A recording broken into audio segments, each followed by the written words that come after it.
Ms. Galvin votes no. Ms. Epstein, Mr. Speaker, I'd like to explain my vote. please proceed. Let's be very clear. This is a 5.7% increase in funding for our schools. The bill increases the base level by 5.7%. It's not 9%, it's not 20%, it is 5.7%. Raises can be made if a school does nothing else to help the school with the money. My good friend John asked me years ago, when is it enough funding for schools? At that time, I responded something like, well, when we have enough money for a reading specialist. And then you know what? Our district got reading specialists, and I was happy. We had reasonable class sizes. We had counselors. We had music twice a week and PE twice a week, and we had art once a week. My kids had a great education here in Arizona. They had 3 electives in middle school. We can get to enough, but this is not enough. My son's achieved very well in public school here in Arizona, and I want today's children to have what my children did have in school. But this budget is far from where we need to be. Mr. Shope, I congratulate you on getting a 14% raise for your teachers. That's lovely. I also noticed that Coolidge High School has a nice ratio of counselors. That's also terrific.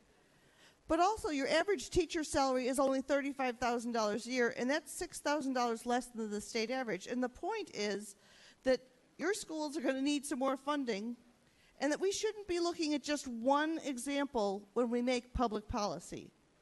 We can't look at one school and say, oh, everything is fine, because everything is not fine. 5.7% is nowhere near enough to cover the problems in our schools. I've heard stories outside of 38 students in a calculus class, and that's a problem. Another teacher told me that his class sizes were 42 students in a class. Come on, we've got to fix this.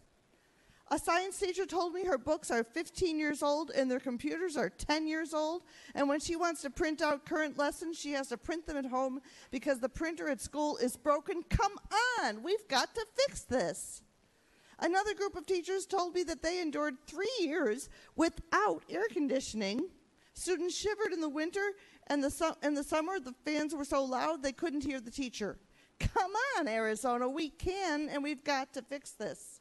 Teachers are leaving Arizona for better pay and better learning conditions, and we have got to fix this. It is up to us, the people in this room.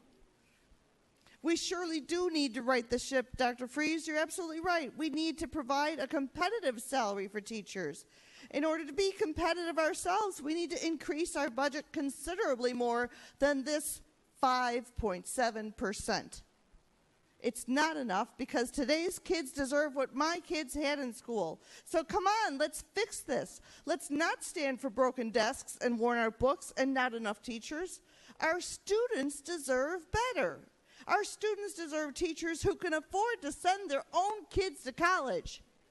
Our students deserve much, much better than this 5%. Our students deserve better. Come on, let's fix this.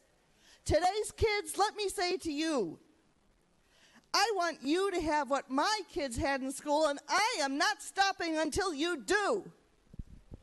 And with that, I vote no. Ms. Epstein votes no.